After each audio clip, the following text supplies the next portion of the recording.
네 번째 시간입니다. 자신의 상황 때문에 전쟁에서 크게 승리한 이후에 오히려 낙심하고 두려워하는 아브라함에게 하나님이 찾아오십니다. 찾아오셔서 아브라함아 두려워하지 말라. 내가 너의 방패요 내가 너의 큰 상급이니라. 이렇게 위로의 말씀을 들려주십니다. 이 위로의 말씀과 더불어 하나님께서는 그동안에 아브라함을 부르시면서부터 약속하셨던 자손의 문제와 땅의 문제를 다시 한번 구체적으로 새롭게 약속해 주시는 것을 우리가 살펴보고 있습니다. 지난 시간에는 자손의 문제를 먼저 하나님께서 해결해 주시고 구체적인 증표를 보여주시는 장면을 살펴봤지 않습니까? 하나님은 아브라함의 자손이 하늘의 별과 같이 많아지게 될 것이라고 그렇게 확실하게 약속해 주셨습니다.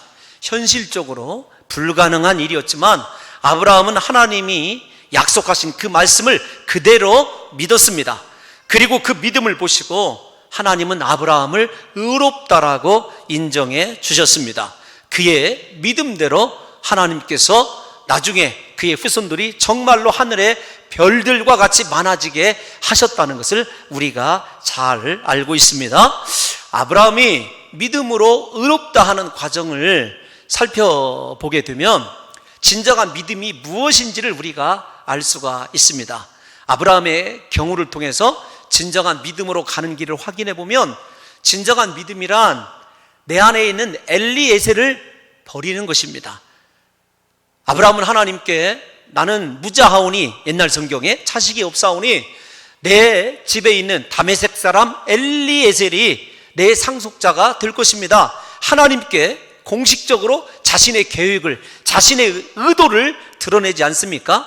그럴 때 하나님께서는 단호하게 아니다, 내 몸에서 날 자가 내 후사가 될 것이다, 그렇게 말씀하시는 장면을 우리가 생각해 보시면 그 말씀 한마디에 아브라함이 자신이 지금까지 추진해왔던 인간적인 생각과 방법과 계획을 그대로 말씀을 듣고 버리는 장면을 생각해 보십시오. 그래서 믿음의 사람은요, 내 생각과 내 계획과 그 다음에 내가 의도하고 있는 아무리 선한 뜻이라 할지라도 말씀과 충돌이 일어나게 되면 말씀 앞에서 그 생각들을 버릴 수 있는 사람들이 진정한 믿음의 사람이에요. 사랑하는 성도 여러분들의 엘리에셀, 하나님 앞에서 말씀 앞에서 버려야 될 엘리에셀은 무엇입니까?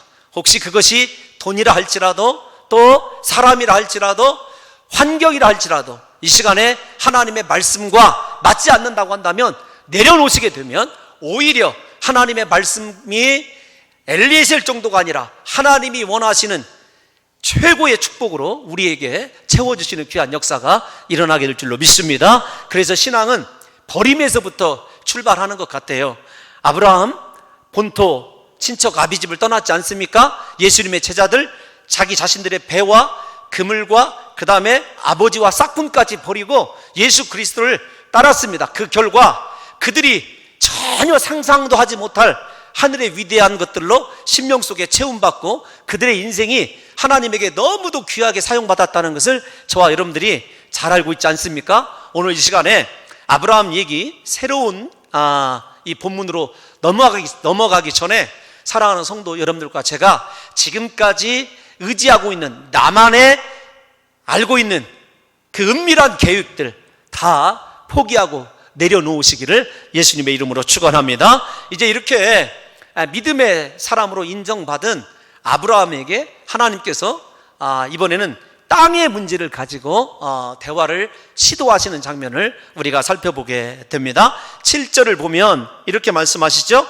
또 그에게 이르시되 나는 이 땅을 내게 주어 소유를 삼게 하려고 너를 갈대아인의 우리에서 이끌어낸 여호와이니라. 아브라함이 갈대아 우르를 떠난 것이 아닙니다. 하나님이 아브라함을 이끌어내시고 아브라함을 이 땅을 주시기로 작정하시고 그 땅에 관한 특별한 목적을 지금 보여주고 계시는 장면을 사랑하는 성도 여러분들이 생각해 보셔야 됩니다. 아브라함에게 말씀이 임한 이후부터 말씀이 그리고 하나님이 아브라함의 인생을 이끌어가는 것을 보게 되면 여기까지 아브라함이 하나님 손에 이끌려오는 과정 속에서 이제 아브라함은 점점 사라지게 되고 아브라함 인생 가운데 무엇이 두드러지냐면 하나님이 두드러지고 하나님의 말씀이 더 확실하게 이 아브라함의 인생 가운데서 보여지게 되는 것을 보게 됩니다. 여러분, 제가 그냥 생각하건대 믿음의 성숙되어 가는 것을 보게 되면은 믿음의 성숙이란 이런 겁니다. 내가 드러나는 것이 아니라 내 안에 말씀이 드러나고 내 안에 역사하시는 하나님이 보여줄 수 있으면 그것이 믿음의 성숙이라고 이렇게 이야기할 수 있는 거죠. 다시 말씀을 드리지만 아브라함은 자기 의지로 갈대아 우르를 떠난 것이 아닙니다. 하나님 손에 이끌려서 하나님께서 그의 삶을 주장하시고 여기까지 인도하신 것을 보게 되고, 또 그의 인생 가운데서 점차 아브라함이라고는 인간 색채가 주어지게 되고 그를 통하여 일하시기를 원하시는 하나님의 놀라운 말씀만이 보여지는 것을 우리 사랑하는 성도 여러분들과 제가 생각하심으로 말미암아 저와 여러분들의 삶 가운데서도 사람 냄새, 내가 보여지고 내가 가지고 있는 것들이 드러나는 것이 아니라 나를 말씀으로 불러주시고 나와 함께 하시고 내 인생 갈대아 우르가 아니라 하나님께서 원하시는 사명이 있는 가나안으로 이끌어 가시는 그 하나님 손에 이끌려서 남은 생에 하나님의 목적을 위하여 쓰임받을 수 있는 귀한 성도들이 되시기를 예수님의 이름으로 축원합니다. 우리들이 이렇게 하나님께 질문할 수도 있을 거예요. 하나님, 갈대아 우르에서도 얼마든지 하나님께서 일하시고 아브라함을 형통케 하시고 번성케 하실 수도 있었지 않습니까? 예, 맞습니다. 그러나 하나님께서는 갈대아 우르가 아니라 이 가나안 땅을 통해서 세계 만민이 구원받을 예수 그리스도, 그분의 활동 무대와 그분의 십자가를 예비해 놓고 계시기 때문에 그분의 계획을 위해서 아브라함을 하나님께서 갈대아 우르에서 나오게 하시고 가나안으로 이끌어 가시는 것을 보게 되면 우리 인생의 중요한 것은 내 의지와 내 뜻이 아닙니다. 나를 향한 하나님의 계획과 하나님의 뜻이 이루어지는 그것이 중요하기 때문에 여러분들의 삶이 혹시 평안하고 아름다운 갈대아 우르에서 살다가 혹시라도 지금 척박하고 정말로 견디기 힘든 가나안으로 인도함 받았다 할지라도 그곳에서 하나님을 신뢰하고 하나님을 예비하게 되면 하나님께서 예비하신 모든 축복을 누리게 될 것이고 하나님의 뜻을 이루어드리는 존귀한 인생을 살게 될 줄로 믿습니다. 사랑하는 성도 여러분들이요, 저와 여러분들의 인생의 목적이 오늘부터 내 꿈, 내 생각이 아니라 하나님의 꿈, 하나님의 비전을 향하여 달려갈 수 있는 복 있는 인생들이 되시기를 다시 한번 우리 주님의 이름으로 축원합니다. 여러분, 오늘 이 아브라함을 갈대아 우르에서 불러내신 하나님께서 이렇게 말씀하시죠. 내가 너에게 분명히 목적이 있어서 이곳에 이끌어 주셨다라는 말씀이 끝나자마자 아브라함이 또다시 이렇게 얘기합니다. 주 여호와여, 내가 이 땅을 소유로 받을 것을 무엇으로 알리까? 하나님 앞에 지금 징표를 요구하고 있어요. 그런데 여러분, 이 말씀을 창세기를 공부하고 있는 우리 사랑하는 성도 여러분들이 딱 들어보면 이거 어디서 한번 나온 말씀인데 생각하셔야 됩니다. 어디서 나왔냐면 15장 2절을 한번 다 같이 보겠습니다. 지난 시간에 살펴본 15장 2절 시작. 아브라함이 이르되 주 여호와여 무엇을 내게 주시어 하나이까? 나는 아무것도 없습니다. 자식이 없습니다. 자식도 없는데 무엇을 주시려 하십니까? 하나님께 원망 섞인 기도를 드리고 있는 아브라함을 살펴보세요. 다시요, 주 여호와여라는 말씀을 눈여겨보십시오. 오늘 8절에서도 주 여호와여 내가 이 땅을 소유로 받을 것을 무엇으로 알리까? 아브라함이 또다시 주 여호와여라는 말씀으로 하나님께 원망 섞인 기도를 드리면서 하나님께 당도를 하릴 만큼 징표를 요구하고 있는 장면을 보게 돼요. 그런데 이 장면을 우리가 생각하면 원망 섞인 기도, 이거 맞습니다. 그런데 우리가 눈여겨보고자 하는 것은 어떤 거냐면 주 여호와여란 말입니다. 여러분, 우리가 잘 아는 대로 이 셋의 후손들 이후에 아브라함이 만 10대 만에 여호와 하나님의 이름을 부른 유일한 예배자입니다. 뿐만 아닙니다. 창세기를 쭉 읽어보시면 주라는 말과 여호와라는 말을 거듭 반복해서 처음으로 사용한 사람이 누구냐면 아브라함이에요. 오늘 이 부분이 조금 어렵습니다. 여러분, 주, 그 말은 하나님이 나의 주인이십니다, 그 뜻입니다. 그 반대면 나는 하나님의 종입니다, 그 뜻이에요. 그 다음에 여호와는 우리가 잘 아는 대로 하나님께서 구원을 위하여 우리에게 임재하시는 하나님의 구원의 여러분 상징이자 우리를 다스리고 통치하시는 전능하신 하나님을 나타낼 때 쓰는 단어 아닙니까? 그러니까 아브라함에게 임하셔서 아브라함을 그분 앞에 서 있게 하는 이름이 누구냐면 여호와입니다. 이게 참 어려운 말인데 어렵지 않습니다. 어떤 거냐면 아브라함에게 구원을 위하여 오셔서 아브라함을 그분 앞에 세워두시는 분이 누구냐면 여호와 하나님이셔요. 그러니까 이렇게 얘기할 수 있습니다. 아브라함은 두 개의 하나님의 호칭을 통해서 하나님, 나는 당신의 종입니다. 그 다음에 나는 영원토록 하나님의 임재 앞에서만 서 있어야 될 하나님 당신의 사람입니다. 그 고백이에요. 그 고백과 더불어 아브라함이 이 하나님 앞에 징표를 요구하고 있는 거죠. 이 말씀을 생각해 보면 아브라함은 하나님 앞에 지금 신앙 고백을 하고 있는 거예요. 하나님을 감동시킬 신앙 고백을 하고 있는 거예요. 결단을 하는 겁니다. 하나님, 나는 평생 하나님 앞에 종으로 설 것이고 하나님의 임재 앞에서 영원토록 서 있을 하나님의 사명자입니다. 하나님의 사람입니다. 그 결단, 헌신으로 하나님께 지금 나가고 있는 거죠. 여러분, 성경에서 하나님을 향한 고백은 상당히 중요합니다. 이 말씀이 여러분들에게 제발 좀 들려지기를 제가 부족해서 좀 간절히 소원하는데요.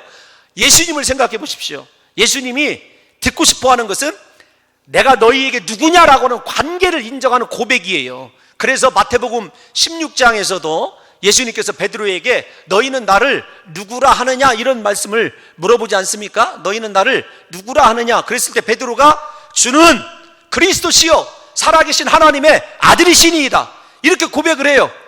여러분, 주님이 원하시는 것은요, 우리의 삶의 환경과 상황이 어떠하든지 그 상황과 환경 속에서 내가 너희에게 누구냐를 하나님이 지속적으로 물어보는 거예요. 지금 아브라함은 절망적인 상황입니다. 자식도 없습니다. 하나님의 약속만 있을 뿐입니다. 아직 땅 한 평도 없습니다. 하나님의 약속만 있을 뿐이에요. 자기의 처지를 보게 되면 두려움과 걱정과 근심밖에 없어요.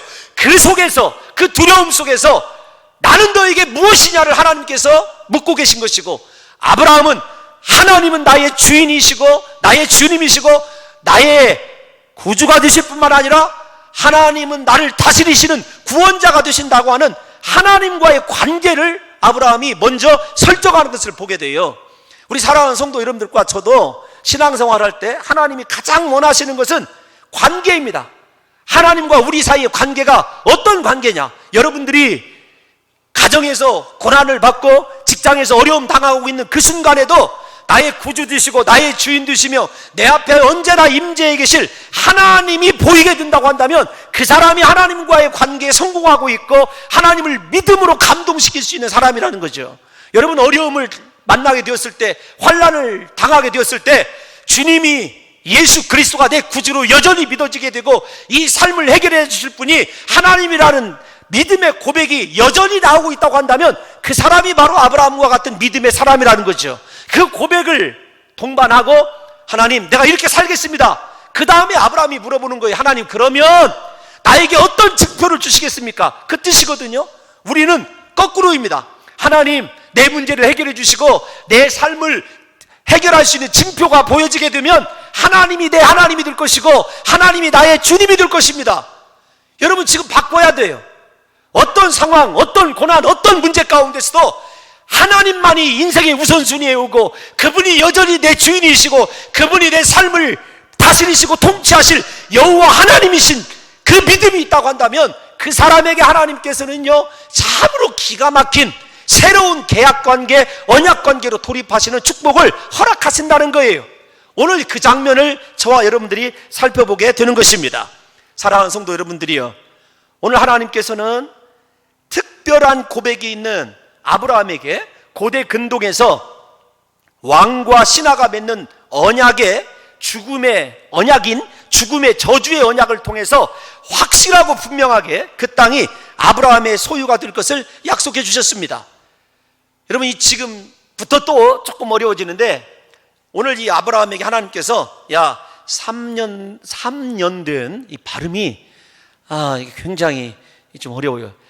3년 된 그 다음에는 여러분들이 다 아시지 않습니까? 암소, 암염소, 그 다음에 암양 다 이렇게 잡아다가 쪼개어서 이렇게 벌려 놓으라고 하지 않습니까? 그게 옛날에 고대 근동의 왕과 신하가 맺는 언약이에요. 봉신과 봉주라고 신학자들이 얘기를 하는데, 어떤 거냐면 어떤 강대한 왕이 쳐들어가서 그 나라를 정복을 하고 그 나라 이 왕을 신하로 삼을 때 이 계약을 맺어요. 그래서 계약의 당사자인 두 사람이 손을 잡고 이렇게 그 벌려놓은 짐승 사이로 지나가면서 이렇게 저주의 언약을 맺습니다. 어떻게 저주의 언약을 맺냐면, 두 사람이 손을 잡고 가서 당신과 나 사이에 한 사람이라도 지금 우리가 맺은 언약의 내용을 파기하는 자는 이 짐승들과 같이 쪼개어질 것이고 그 사체를 공중에 있는 새가 먹게 할 것이다 라고 하는 저주의 언약이에요. 하나님이 여러분 이 언약을 맺는 장면을 보게 되면 아브라함의 주 여호와라고 하는 신앙의 고백과 더불어 하나님께 당당하게 종으로서 증표를 요구하는 그 믿음에 감동하셔서 하나님이 아브라함을 그렇게 영원한 당신의 종이요 당신의 사명자로 인정해 주시고, 아브라함아, 우리가 세상의 왕들처럼 우리가 같이 이런 언약을 맺자고 언약의 동반자로 아브라함을 지금 하나님께서 인정해 주시는 장면이 오늘 이 장면입니다. 여러분, 이것은 레위기에 나오는 제사 제도와 분명히 다른 것을 우리가 알아야 되는 것은 일반적인 지식 아니겠습니까? 제사와는 분명히 다릅니다. 여러분, 제사는 짐승을 죽여서 불에 태우는 것이고, 여러분 새들도 쪼개어 놓았어요. 그렇지 않기 때문에 이건 그냥 이렇게 봉신과 봉주의 여러분 저주의 언약이다 이렇게 생각하시면 무난할 것 같아요. 중요한 건 하나님께서 아브라함을 자신의 언약의 상대자로 인정하실 만큼 아브라함의 그 고백에 감동하고 있다는 것 아니겠습니까? 중요한 것이 또 하나 있습니다. 하나님께서는 타는 횃불의 모양으로 그 저주의 언약 사이로 홀로 지나가신다는 점이에요.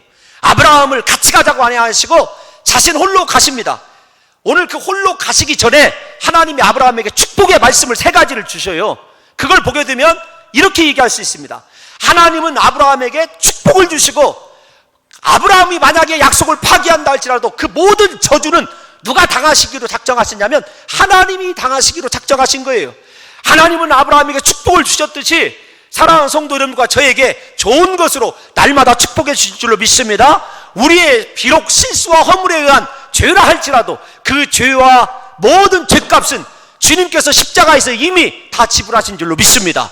죽음의 저주가 바로 십자가의 이 저주 아니겠습니까? 사랑하는 성도 여러분들이요, 하나님은 아브라함에게 축복을 주시고 저주는 자신이 홀로 담당하시는 그 언약을 통해서 우리에게 소망을 주신 것이죠. 전적으로 하나님과 언약을 같이 맺고 진행해 나갈 능력이 없는 우리들을 하나님께서 사랑해 주시고 은혜를 통해서 우리에게는 하나님의 축복만 주시고 우리가 당해야 될 저주는 하나님께서 담당하시기로 그렇게 우리에게 약속해 주신 것입니다. 이 언약 때문에 하나님께서는 아브라함의 영적인 후손인 우리에게 하나님 자신의 생명을 십자가에서 주신 것이죠. 이처럼 우리를 위하여 생명을 아끼지 아니하신 하나님의 사랑을 믿기만 하면 우리는 아브라함이 누린 풍성한 복을 누리게 되는 것입니다. 하나님께서 증표를 요구하는 아브라함에게 죽음의 저주 언약을 주신 것은 여러분 어떤 거냐면 최고의 선물이에요. 하나님이 인간적으로 표현할 때 인간적으로 이렇게 표현해서 안 되지만 하나님은 영원하신 분 아니겠습니까? 영원하신 분이 이렇게 인간적인 이해를 돕기 위해서 내 생명과 목숨을 다하여 이 약속을 지킬 것이다. 그 말은 내 목숨이 다는 안 있어도 너에게 이 땅을 반드시 주리라고 하는 하나님의 확실한 약속이거든요. 아브라함을 하나님이 얼마나 사랑하시고 귀히 여기셨는가 하는 것을 우리 사랑하는 성도 여러분들과 제가 안다고 한다면, 우리 삶에 하나님을 그렇게 우선순위를 알고 영원토록 하나님이 우리의 주인 되시고 여호와 하나님만이 나를 다스리시는 내 앞에 임재해 계신 하나님으로 고백하는 그 고백의 믿음이 하나님과의 관계가 여러분 인생 성패의 열쇠입니다. 다른 데서 여러분 문제 해결 받으려고 하지 마시고 날마다 변함없이 하나님이 원하시는 그 자리에서 하나님께 예배할 수 있는, 그리고 하나님만을 영원토록 섬기시는 귀한 사명자들이 되시기를 예수님의 이름으로 축원합니다. 여러분, 이제 타는 횃불 사이로 하나님이 지나가시는 그 모습을 여러분 지켜보기 전에 하나님께서 말씀을 주시러 아브라함에게 오실 때까지 과정을 좀 살펴보면 두 가지 현상이 나타나요. 하나는 기다림이라고 하는 문제를 해결했어야 되고, 하나는 두려움이라고 하는 문제를 또다시 만나게 되고 해결해야 되는 아브라함의 신앙의 처지를 보게 돼요. 하나님이 임재하실 때까지. 어떤 거냐면 우리가 15장을 읽어보면 아브라함이 하나님으로부터 자식에 대한 약속을 받을 때에는 별이 떠 있었어요, 하늘에. 그러니까 하나님이 아브라함에게 15장에서 찾아오셔서 아브라함아 두려워하지 말라, 내가 너의 방패여 내가 너의 큰 상급이니라, 이렇게 말씀해 주실 때가 언제냐면 우리말로 얘기하면 새벽이에요. 별이 초롱초롱 떠 있는 새벽입니다. 하나님이 그때 아브라함을 찾아오셨어요. 제가 일부 때도 사랑하는 성도 여러분들이요, 하나님이 언제 오시는 줄 아십니까? 자, 여러분, 제가 하나님이 언제 오시는 줄 아십니까? 그러면 여러분들은 뭐라고 대답을 하셔야 돼요? 하나님이 언제 오시는 줄 아십니까? 예, 여러분, 새벽에 하나님이 임재하시는 거예요. 홍해바다가 언제 갈라졌죠? 새벽에. 여러분, 요단강이 언제 멈춰졌죠? 새벽에. 만나가 언제 내렸죠? 새벽에. 홍 목사가 새벽 예배 강조하는 것이 새벽 예배 사람들 많이 떨어졌는가 보다. 아닙니다. 우리는 꾸준히 그냥 150명 이상은 그 정도 이쪽 저쪽에서 왔다 갔다 합니다. 늘 기도하시는 분들이 기도하고, 오히려 새벽 예배에 나오지 않던 분이 한 분 나오면 제가 가슴이 철컹합니다. 그러니까 그냥 그대로 평소 신앙생활을 하시던 대로 하십시오. 지금 뭔 얘기하다가 새벽에 별을 보면서 말씀하셨던 그 하나님께서 아브라함에게 이렇게 준비해 놓으라고 얘기했지 않습니까? 아브라함이 다 준비를 했어요. 즉시 순종을 잘하지 않습니까, 아브라함이? 그런데 아니, 생각해 보십시오. 오후가 지나고 저녁이 되어도 약속하신 하나님께서 나타나지 않는 거예요. 짐승의 피냄새를 맡고 달려드는 솔개를 쫓느라 지쳐가고 있었습니다. 그래도 아브라함은 하나님을 기다렸습니다. 생각해 보십시오. 가나안 땅 그 광야에서 바위 위에다가 짐승의 사체를 그렇게 여러분 벌려놓고 그 사이를 오가면서 열심히 솔개를 쫓고 있는 아브라함을 생각해 보십시오. 솔개가 성경에는 나타나 있지 않지만 한 마리만 오겠습니까? 그건 다 무리를 지어서 오는 독수리들 생각해 보십시오. 그러니까 그가 장렬하는 태양 아래에서 쉴 새 없이 지금 하나님을 기다리면서 여러분 온갖 수고를 다하는 거예요. 아마도 먹지도 못하고 마시지도 못했을 거예요. 지쳐서 잠이 드는 것을 보게 되면, 탈진하는 것을 보면 하나님을 기다리느나 그가 온 자신의 정열을 다 지금 바치고 있는 것을 우리가 알 수 있습니다. 여러분, 하나님을 기다리는 훈련, 이게 믿음의 본질이거든요.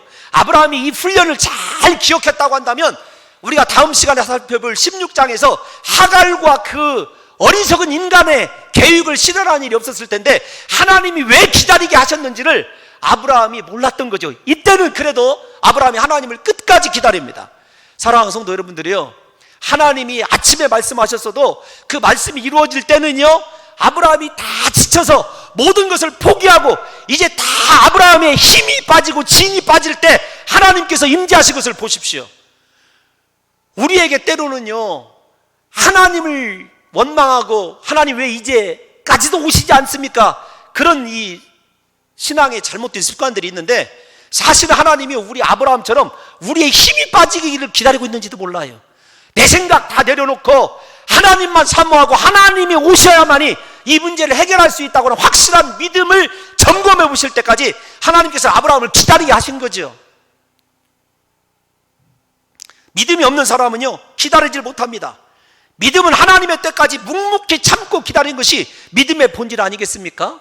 사랑하는 성도 여러분들의 지금 해결받아야 될 문제가 무엇인지, 여러분 각기 상황은 다 다르겠지만 여러분들이 아무리 힘쓰고 노력해도 하나님이 임재하실 때까지 참고 기다리지 못한다고 한다면 지금의 그 신앙의 모습, 헌신이 물거품이 될 수 있다는 거예요. 부디 하나님이 임재할 때까지 그렇게 아브라함처럼 그 자리, 하나님께서 명하신 그 자리에서 떠나지 마시고 여러분 끝까지 하나님을 기다리셔서 하나님을 만나시는 귀한 성도 여러분들이 다 되시기를 예수님의 이름으로 축원합니다. 여러분, 해가 지자 어둠이 몰려왔어요. 지쳐서 낙심나서 자고 있던 아브라함이 갑자기 두려움에 사로잡히게 되었습니다. 아브라함을 보십시오. 새벽에 하나님으로부터 별을 보면서 하나님과 저 별은 너의 별, 뭐 그런 것은 아니겠지만 하나님과 이렇게 별을 보면서 얘기할 때는 확신이 들었어요. 그런데 문제는 뭐냐면 그 확신을 주셨던 하나님이 속히 임재하지 않으니까 아브라함이 또다시 두려움에 사로잡히는 거죠. 아, 하나님은 말뿐이던가? 라는 두려움에 사로잡힐 수 있는 것 아니겠습니까? 그날 밤에 어두움이 임하자 그에게 두려움이 몰려온 거죠.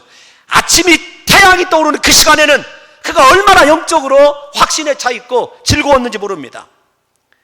사실 이렇게 아침과 저녁이 다른 아브라함의 모습이 우리의 모습이에요. 교회에서 새벽 예배를 드리고 말씀을 붙들을 때에는 세상 모든 것이 다 내 것인 것 같고 그 어떠한 시험도 이겨낼 것 같은데 막상 예배 시간에 붙잡은 그 말씀이 더디 이루어지는 것 같고 아브라함처럼 하나님을 기다리다가 지쳐서 피곤하면 언제 그랬냐는 듯이 다시 두려움에 사로잡히는 것이 우리의 모습이 아닙니까? 이렇게 지치고 피곤하여 두려움에 사로잡힌 아브라함에게 하나님이 찾아오신다는 것은 분명히 우리가 알고 있습니다. 중요한 건 두려움 안에 잡혀있는 우리의 모습이 왜 다르냐라는 거예요. 무슨 말씀인가 하면 성경에서요, 아침은 하나님이 역사하는 시간이에요. 두려움, 이 밤은 여러분 두려움, 사탄이 역사하는 시간이거든요. 창세기에서도 그 모티브가 한 번 더 나타납니다. 야곱이 밤새 어두움에 씨름을 해요. 날이 밝아오자 여러분 이 천사가 나로 하여금 가게 하라 그러면서 야곱의 환도뼈를 치게 되고 싸움을 끝내는 장면을 생각해 보십시오. 사랑하는 성도 여러분들과 제가 언제나 인생 밝은 때를 살아가는 것 아닙니다.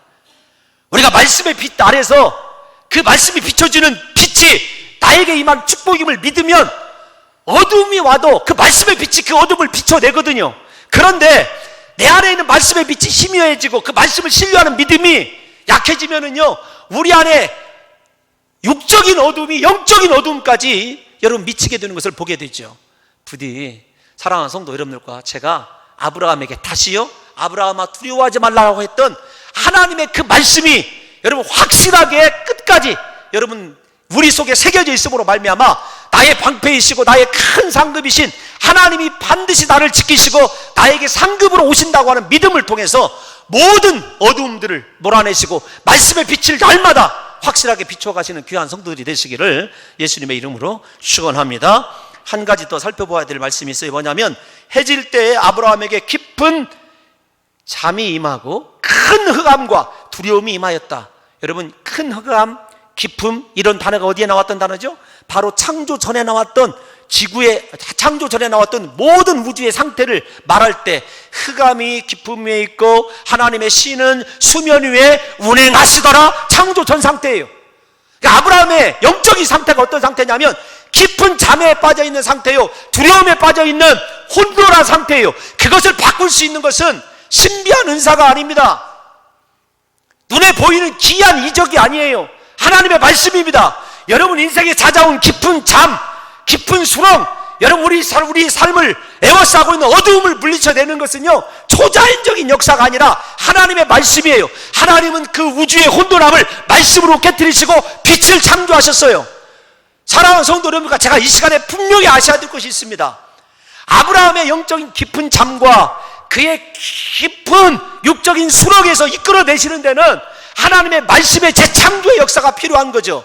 성경 기자는 이 말씀을 통해서 아브라함에게 말씀을 통한 재창조의 역사가 필요한 것을 우리에게 암시해주고 있는 거죠. 저와 여러분들도 마찬가지입니다. 지금 우리가 당하고 있는 상황과 환경 때문에 우리의 신앙이 자꾸 지쳐가고 사람에게 또 문제에게 발목이 잡혀서 여러분 내게 빛 한 줄기 보이지 않고 인생의 깊고 깊은 터널을 지나면서 이 어두움이 언제 거칠 것인가 방황하고 두려워하는 성도가 있습니까? 말씀을 사모하시기를 바랍니다. 말씀에 의한 재창조가 필요하다는 사실을 깨닫고 하나님 나에게 말씀하여 주옵소서. 아브라함에게 말씀하여 주신 하나님 내게도 말씀을 통하여 재창조의 역사가 일어나게 도와주시옵소서. 말씀 임재가 하면 다시 인생의 모든 어둠이 물러가게 되고 신앙의 깊은 잠에서 깨어나게 되는 것 아니겠습니까? 하나님은 세 가지를 약속하셨죠. 말씀으로 깊은 잠을 깨우십니다. 그의 두려움을 몰아내셔요. 뭐냐면 첫째, 아브라함의 자손이 이방에서 400년 동안 대기된다는 것. 둘째, 여호와께서는 아브라함의 자손이 섬기는 나라를 징치하고 그들은 4대 만에 큰 재물을 얻어 이 땅으로 돌아오게 된다는 것. 셋째, 아브라함은 장수하다가 평안히 그의 조상에게로 돌아간다는 것. 현재가 아닙니다. 아브라함에게 무엇을 주셨냐면 미래를 주셨어요. 미래를. 하나님의 말씀은요, 미래를 바라보게 하십니다. 하나님의 말씀은요, 우리로 하여금 현재를 바라보고 고통스럽게 하는 것이 아니라 미래를 바라보면서 현재의 고통과 고난 속에서 하나님의 뜻과 하나님의 섭리를 찾는 유익을 주는 것이 하나님의 말씀의 능력 아니겠습니까? 사랑하는 성도 여러분들이 현재에 목말라 있다고 한다면 하나님의 말씀과 부딪혀야 됩니다. 하나님의 말씀 앞에 깨져야 돼요. 저는 우리 사랑하는 성도 여러분들이 오늘 이 예배를 드리면서 하나님께서 여러분들의 미래를 축복하시고 미래를 책임져 주신다고 하는 놀라운 약속의 말씀이 들리시기를 예수님의 이름으로 축원합니다. 지금 당하고 있는 여러분들의 현재의 고난, 고통, 아픔 다 잊어버리시고 하나님의 말씀을 사모하심으로 말미암아 하나님께서 여러분들의 인생 개인적으로 장수하고 평안히 살 수 있는 축복과 여러분들의 후손들에게 하나님의 말씀이 임재함으로 말미암아 하나님께서 주시기로 하신 모든 축복이 반드시 이루어지는 귀한 기적을 목도하시기를 예수님의 이름으로 축원합니다. 여러분, 하나님은 아브라함의 미래를 붙들고 계세요. 이 말은 무슨 말이냐면 아브라함의 전 인생을 하나님이 붙들고 계시고 하나님께서 섭리하고 계시다는 것입니다. 우리가 뛰어봤자 벼룩이죠. 부디 우리 인생 하나님께서 운영하고 계심을 믿으셔서 사랑하는 성도 여러분들의 오늘의 삶, 미래의 삶을 주님께 맡기셔서 주님께서 그분의 뜻대로 우리 인생을 사용하시도록 사랑하는 성도 여러분들이 하나님께 모든 것 맡겨드리는 역사가 있으시기를 예수님의 이름으로 축원합니다. 지금 이 말씀을 기록하고 있는 사람이 누구죠? 모세 아닙니까? 모세는 이 말씀을 들으면서 하나님 너무 감사합니다 찬양했을 거예요. 아브라함이 그렇게 평안히 살다가 장수한 것 알고 있습니다. 두 번째로는 400년 지금 모든 환난의 끝이 나고 고난이 끝이 나고 하나님이 약속해 주신 가나안 땅으로 들어갈 거예요. 그러니까 하나님께서 가나안 땅을 이미 아브라함에게 허락해 주셨으니까 가나안 땅은 우리의 것이다 확신하고 있을 것 아니겠습니까? 모세의 입장에서 생각해 보십시오.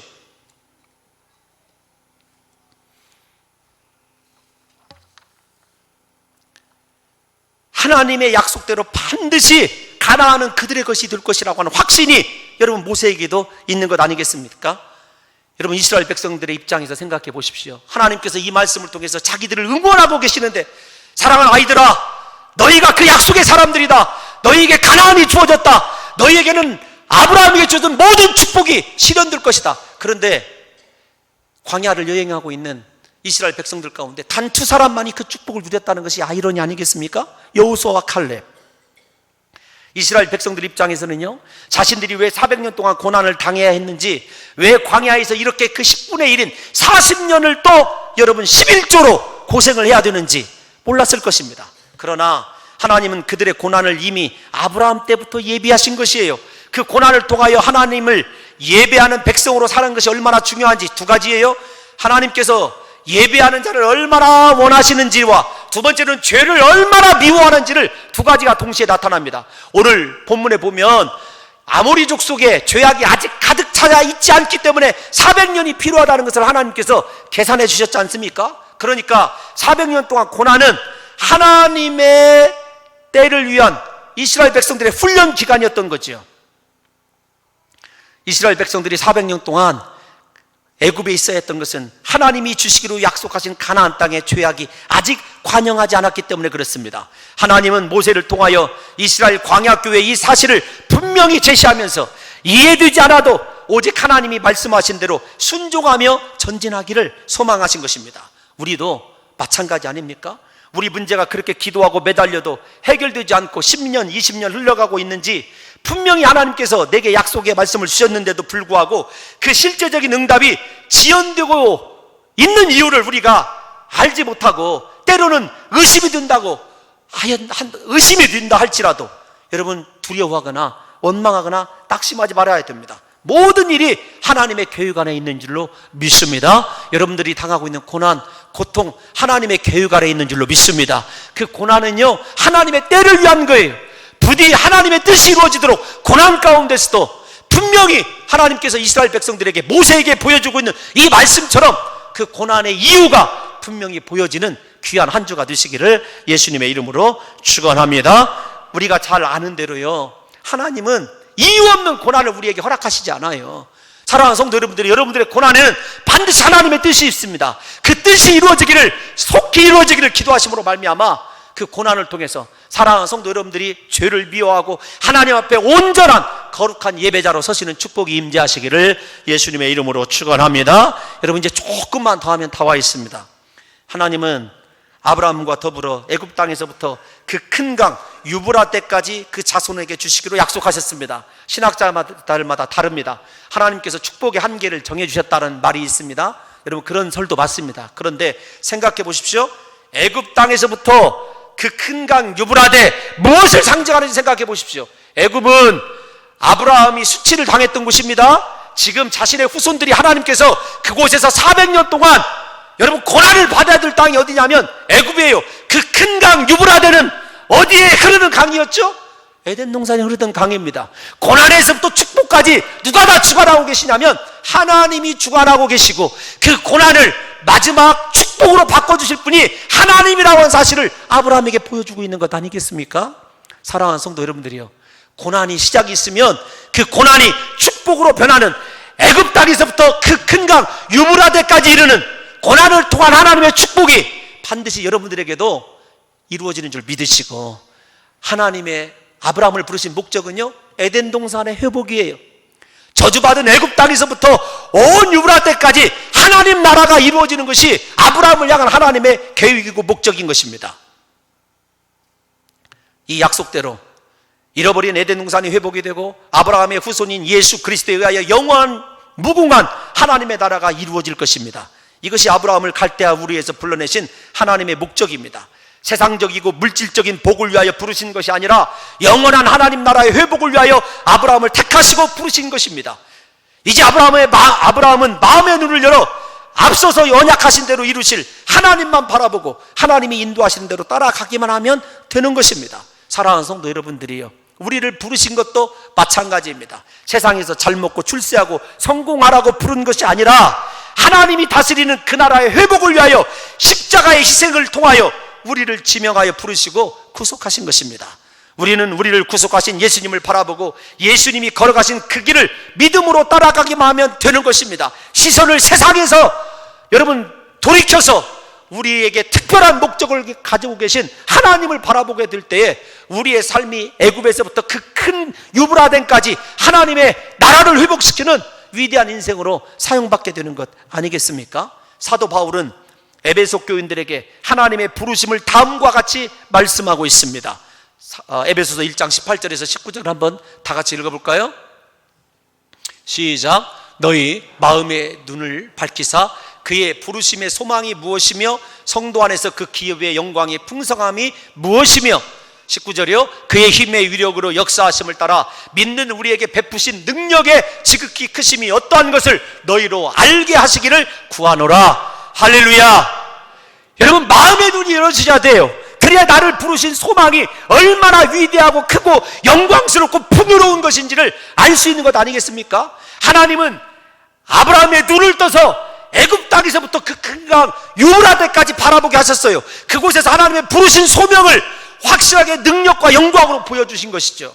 우리의 삶이 비록 초라하고 연약하다 할지라도요, 하나님이 우리를 부르셨다고는 확신만 있다고 한다면 여러분의 인생 가운데에도요, 하나님의 부르심의 소망을 따른 위대한 영광과 축복이 있다는 사실을 깨달으셔서 부디 이 시간에 아브라함의 눈을 열어주신 하나님께서 사랑하는 성도 여러분들과 저의 눈을 열어주심으로 말미암아 우리가 부르심의 소망을 붙들고 이 땅 가운데서 하나님의 영광스러운 기업인 성도답게 하나님의 큰 능력으로 이 세상을 바꿔내는 위대한 도구로만 사용되시는 역사가 있으시기를 예수님의 이름으로 축원합니다. 이 부르심의 소망에 대해서 우리의 상태를 사도 바울이 또다시 고린도후서 6장 10절에서 이렇게 이야기하고 있습니다. 고린도전서 후서 6장 10절 다 같이 한번 읽어보겠습니다. 시작. 근심하는 자 같으나 항상 기뻐하고 가난한 자 같으나 많은 사람을 부유하게 하고 아무것도 없는 자 같으나 모든 것을 가진 자로다. 말씀을 좀 띄워놓으십시오. 사랑하는 성도 여러분들이요, 우리를 부르신 하나님은요, 실상 우리의 현재의 모습이 혹시 근심할 수도 있어요. 가난할 수도 있습니다. 아무것도 없을 수 있습니다. 그러나 우리를 부르신 하나님, 우리 안에 계신 하나님이 함께하고 마음의 눈이 열어져서 나를 부르신 그 하나님을 쫓아가는 인생은요, 항상 기뻐하고 많은 사람을 부유하게 하며 모든 것을 가진 자답게 하나님을 찬송하는 위대한 인생을 살게 되는 것 아니겠습니까? 저 삶이 누구의 삶이냐면 아브라함의 삶입니다. 아브라함 땅 한 평 없습니다. 아직 자식 없습니다. 아무것도 가진 것 없습니다. 그러나 그에게는 하나님이 큰 상급이 되시기 때문에 그는 하나님을 가진 백성 아니겠습니까? 이 시간에 사랑하는 성도 여러분들이요, 여러분의 마음의 눈을 열고 여러분들과 함께 하시는 그 하나님을 붙드시고 바라보심으로 말미암아 큰 상급이신 하나님을 영원토록 소유하시는 귀한 역사가 있으시기를 예수님의 이름으로 축원합니다. 하나님은 신실하신 분이십니다. 우리 눈에 더딘 것 같아도 하나님께서는 반드시 말씀하시는 것을 이루시는 분이십니다. 응답이 늦은 것 같아도 반드시 응답이 있습니다. 아브라함에게 주신 모든 말씀을 마침내 다 이루어지는 것 아니겠습니까? 오늘부터 저와 여러분들이 모든 말씀을 끝까지 이루어 주실 신실하신 그 하나님만을 붙드시고 인생 가운데서 아브라함처럼 부르심의 소망을 따라 영의 눈이 열어져 하나님의 그 축복을 바라보며 날마다 그 축복 안에서 살아가시기를 예수님의 이름으로 축원합니다. 하나님 아버지,